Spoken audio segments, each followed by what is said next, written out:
Hello, જય શ્રી કૃષ્ણ. તો ગઈકાલના વિડીયોમાં ઘણી બધી કમેન્ટ્સ આવી હતી કે યસ એ ગુંદાની ભાજી છે, તો આજે ગુંદાની ભાજી બનાવું છું. ખૂબ જ આમ નેચરલી બનાવીશ, બહુ ઓછા મસાલા સાથે. તો ચાલો જોઈએ. સૌથી પહેલાં છે ને મોરને આવી રીતે સાફ કરી લેવાના, એટલે વધારાના જે ડાંઠા હોય બધા નીકળી જાય. અને પછી આપણે તેલ ગરમ મૂકી અને એની અંદર રાઈ અને જીરું એડ કરી અને વઘારની અંદર છે ને લસણના ટુકડા અને તીખા લીલા મરચાં લેવાના. આપણે શાક જે છે ને આની તીખાશથી જ બનાવવાનું છે, એટલે મરચાં તીખા હશે તો વધારે મજા આવશે. અને પછી એની અંદર આપણે ધોયેલા મોર એની અંદર એડ કરી દેવાના છે અને બરાબર હલાવી લેવાનું છે. આનો ખૂબ જ ઔષધીય ગુણ છે, એ હેલ્થ માટે ખૂબ જ સારી છે ભાજી. અને હવે બરાબર હલાવીને પછી એની અંદર આપણે હળદર અને મીઠું આ એડ કરી અને એને બરાબર હલાવી લઈશું. આંતરડાની સમસ્યા હોય, ડાયાબિટીસ હોય, એના માટે આ ખૂબ જ ફાયદાકારક છે. બરાબર એને હલાવી લઈએ એટલે આમ સરસ થોડુંક પાણી એની અંદર હશે અને એનો કલર જુઓ. હવે આપણે એને ઢાંકી અને થોડું પાણી મૂકી અને મીડિયમ ગેસની ફ્લેમ પર એને પકાવવા દઈશું.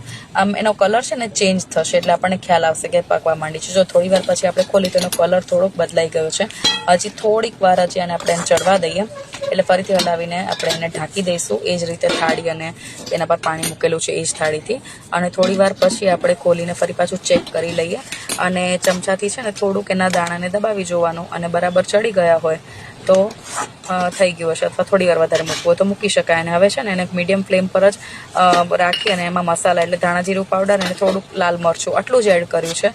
અને બસ હવે થોડુંક પાણી છે એટલે આપણે હજી એને થોડી વાર માટે મીડિયમ ફ્લેમ પર જ રાખીશું, જેથી પાણી થોડુંક બળી જાય અને સરસ મજાનું શાક રેડી થઈ જાય. અને રેડી થઈ ગયા પછી આપણે એની અંદર લાસ્ટમાં લીંબુ એડ કરીશું. આમ તો છે ને આની અંદર ખાટું દહીં પણ એડ કરી શકાય, એ રીતે પણ શાક બની શકે. અને અત્યારે મેં સાદું બનાવ્યું છે એટલે એની અંદર લીંબુ એડ કરીએ છીએ.